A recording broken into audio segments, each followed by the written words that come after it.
Welcome, here I've got OPPO Reno6 5G and let me show you how to change aspect ratio in the camera app at this device. So let's start by tapping on camera button to open it, and for now we are on standard photo mode.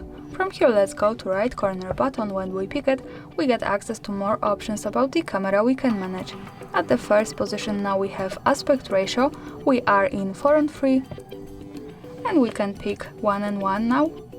So as you can see, the background has changed to the square one. Another tap here and let's move to full. So we have full camera frame.